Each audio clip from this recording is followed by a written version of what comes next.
네, 오늘도 11월 24일 아침 책 읽기를 해보겠습니다. 시간이 참 빨리 가요. 그죠? 오늘 벌써 수요일인데 오늘도 어제에 이어서 5장 시편 땅에서 부르는 하늘의 노래 시편 5장 숲의 모든 나무가 기쁨으로 노래하다. 어제 읽었던 부분에 이어서 오늘도 그냥 책을 따라가면서 쭉 한번 읽어볼게요. 그냥 5장은 건너뛰지 않고 천천히 읽어도 참 좋은 것 같아서 며칠에 걸쳐서 그냥 쭉 읽어보려고 해요. 어제 읽은 부분부터 그 다음부터 시작해 볼게요. 이는 우리가 앞서 인지했던 사실로 우리를 다시 데려간다. 곧 우리는 구약의 다양한 구절들에서 이사야 6장에 나오는 천사들의 찬양에서와 같이 하나님의 영광이 이미 온 땅을 덮고 있음을, 또한 언젠가는 그렇게 될 것임을 말하는 것을 보았다. 시편 72편은 이것을 다른 어떤 곳에서보다 더욱 뚜렷하게 표현한다. 이 시는 왕이 하나님으로부터 백성 가운데 공의를 행할 능력을 부여받는 것으로 시작하면서 자연 지형 역시 이를 돕도록 호출한다. 왕이 주님의 백성을 정의로 판결할 수 있게 하시고 주님의 불쌍한 백성을 공의로 판결할 수 있게 해주십시오. 산들도 백성에게 풍요로움을 안겨주게 하시고 언덕들도 정의로움 가운데 그렇게 하도록 해주십시오. 왕이 불쌍한 백성을 공정하게 판결하도록 해주시며 가난한 백성을 구하게 해주시며 억압하는 자들을 꺾게 해주십시오. 72편 2절에서 4절입니다. 창조세계 자체의 중심에 있는 축복은 진정한 왕의 통치가 어떻게 세상에 정의와 평화를 가져올 것인지 그 방식을 보여주는 지규적인 표현인 동시에 이러한 의로운 통치가 해와 달처럼 지속되기를 기도하는 것에서 나타나는 것처럼 시간적 표지가 되기도 한다. 왕이 천수를 누리게 해주십시오. 해가 닳고 달이 닳도록 영원 무궁하도록. 왕이 백성에게 풀밭에 내리는 비처럼 땅에 떨어지는 단비처럼 되게 해주십시오. 그가 다스리는 동안 정의가 꽃을 피우게 해주시고 저 달이 다 닳도록 평화가 넘치게 해주십시오. 72편 5절에서 7절입니다. 그리고 장차 오셔서 온 세상을 다스릴 왕을 위한 기도가 뒤따른다. 공궁에 처한 자를 건져내고 가난한 자를 구하며 약하고 힘없는 자들을 긍휼히 여길 그 왕의 통치는 환영받아 마땅하다. 이것은 왕의 통치를 축복하고 또한 창조세계를 축복하는 것이 함께 어우러지는 기도로 이어지고 시는 자연스럽게 하나님의 영광이 온 세상을 가득 채우기를 기도한다. 사실 이 구절들을 역순으로 읽어보면 우리는 온 땅이 하나님의 영광으로 채워진다는 것이 실제로 무엇을 의미하는지를 알게 된다.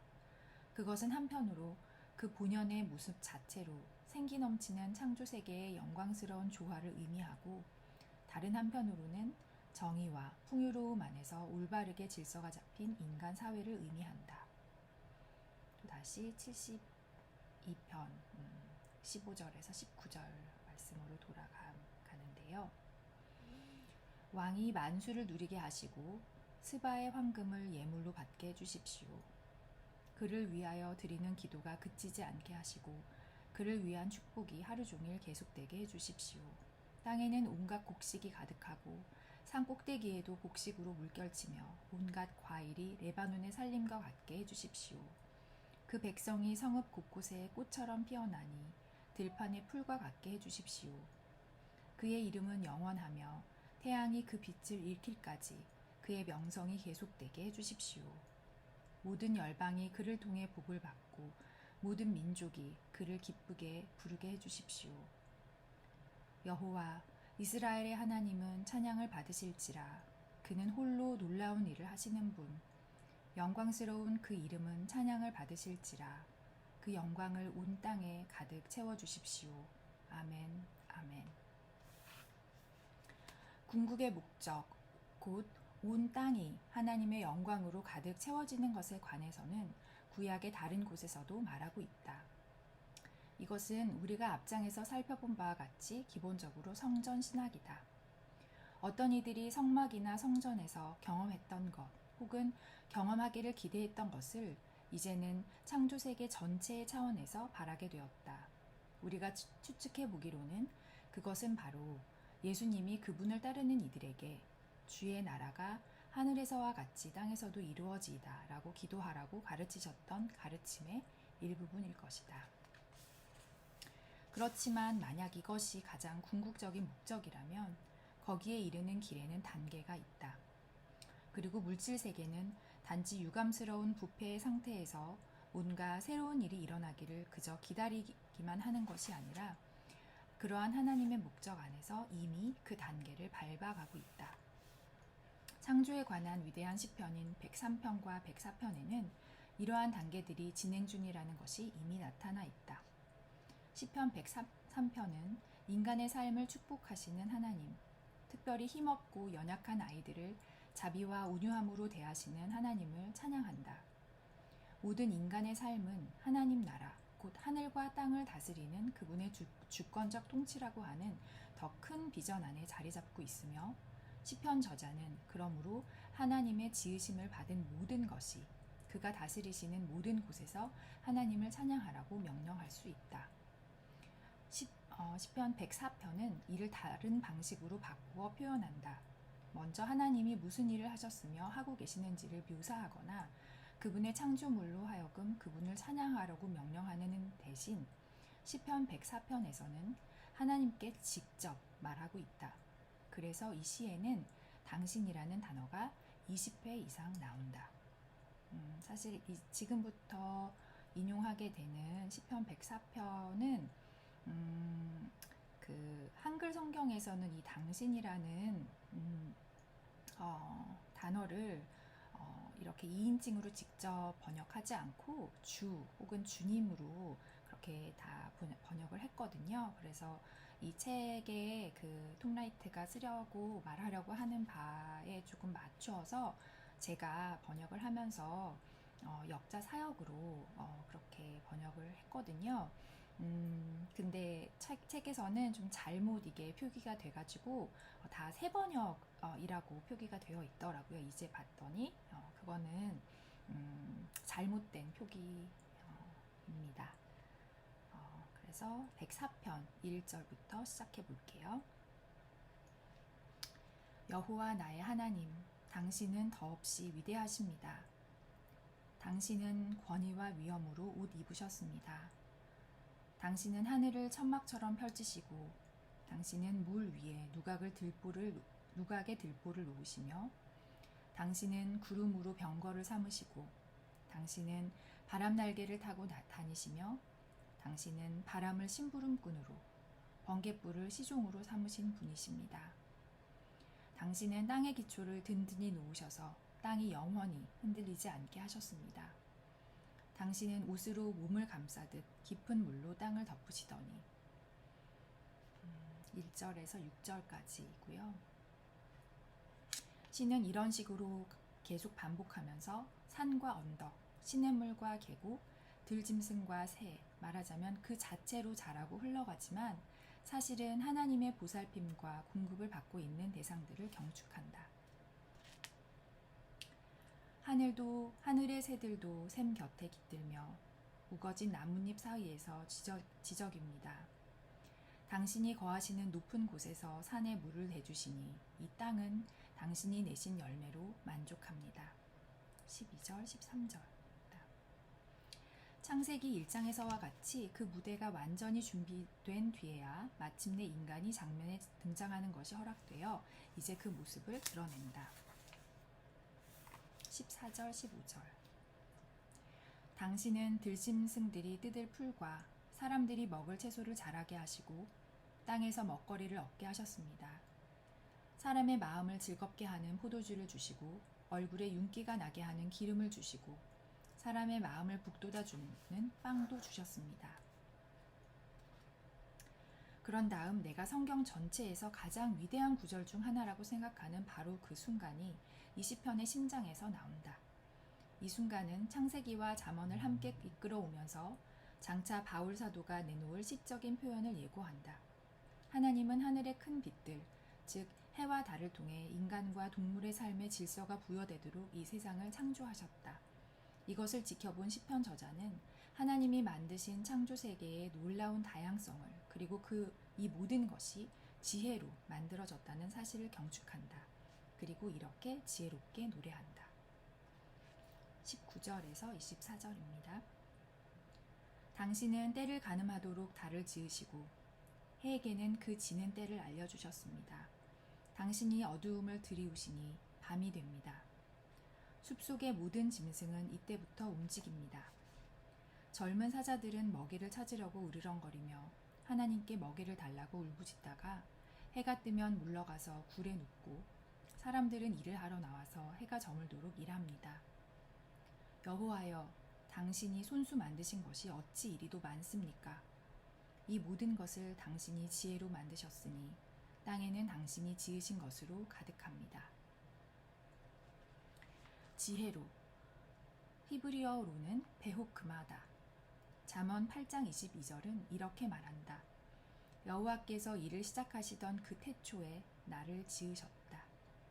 여기서 나는 지혜겠지요. 이것은 다시 베레시트, 즉 태초에라는 성경에 나오는 첫 단어를 뒤돌아보게 한다. 또한 이것은 골로새서 1장 15절에서 20절의 영광스러운 시에서 바울이 선택하여 사용한 생각의 흐름이기도 하다. 여기서 바울은 진정한 히브리어 시편의 방식을 따라 모든 것이 메시아 안에서 메시아를 통해 메시아를 위하여 창조되었으며 그리고 그 안에서 그를 통해 그를 위하여 구속되었다고 하는 균형 잡힌 설명을 펼쳐놓는다. 바울이 창세기 1장과 잠언 8장을 함께 묶어내는 지혜를 통한 창조라고 하는 이 전통을 선택하여 사용하고 있음에는 한치의 의심할 여지가 없다. 바울은 이렇게 말한다. 여러분은 메시아에게서 감추어진 지혜와 지식의 모든 보화를 찾을 것이며 모든 것이 그로 말미암아 창조된 그분, 바로 그분이 시작이시며 죽은 사람들 가운데서 제일 먼저 나신 분이라고. 골로새서 1장 15절에서 20절 말씀 읽어볼게요. 그는 보이지 않는 하나님의 형상이시오 모든 피조물보다 먼저 나신 분이십니다. 만물이 그분 안에서 창조되었습니다.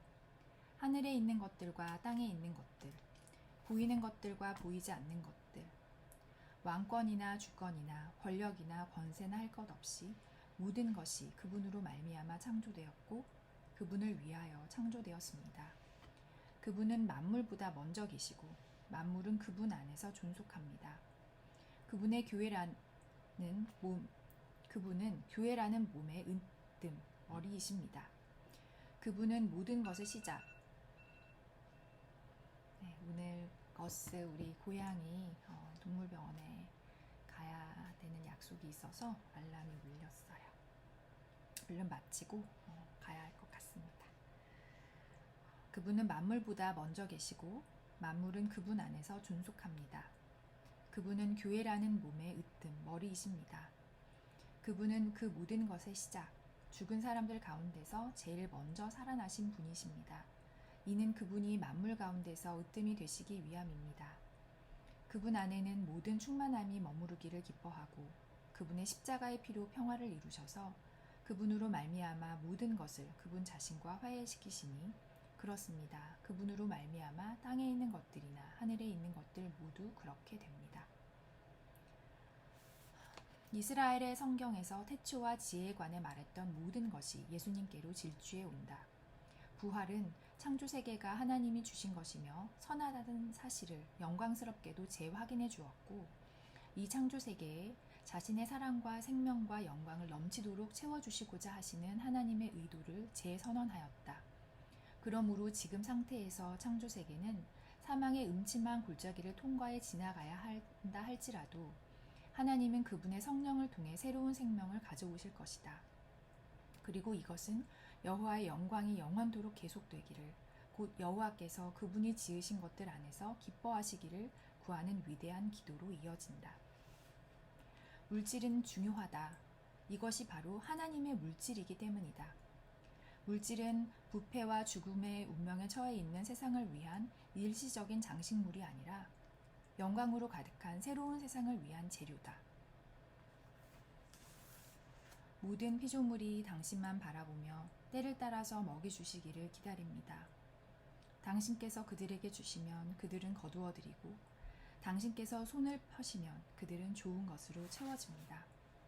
그러나 당신께서 얼굴을 숨기시면 그들은 떨면서 두려워하고, 당신께서 호흡을 거두어들이시면 그들은 죽어서 본래의 흙으로 돌아갑니다. 당신께서 당신의 영을 불어넣으시면 그들이 다시 창조됩니다. 당신께서는 땅의 모습을 다시 새롭게 하십니다.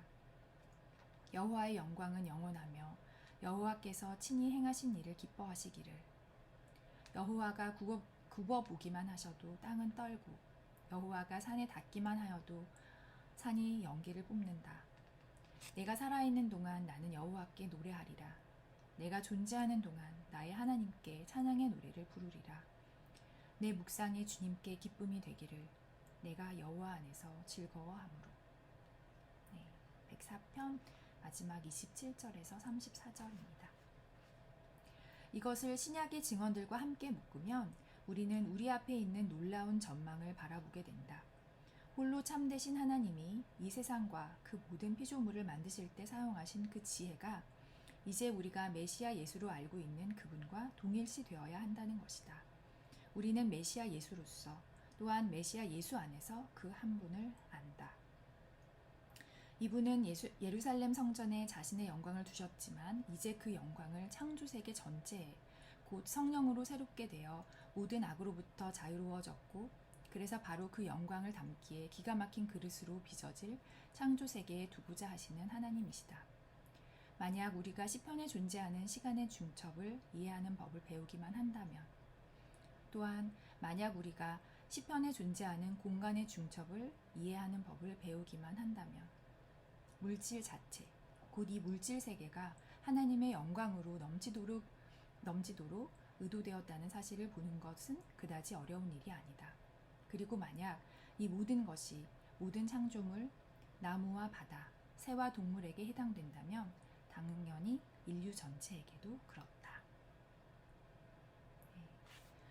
하나님이 선하게 지으신 이 창조세계, 그 안에 모든 것들, 이 모든 물질 세계 안에 이미 그런 것처럼 또 언젠가 온전히 채워질 하나님의 영광을 우리가 기대하며 오늘 하루의 삶 속에서도 그 영광 안에 거하는 우리들이 되기를 바라고 또 기도하겠습니다.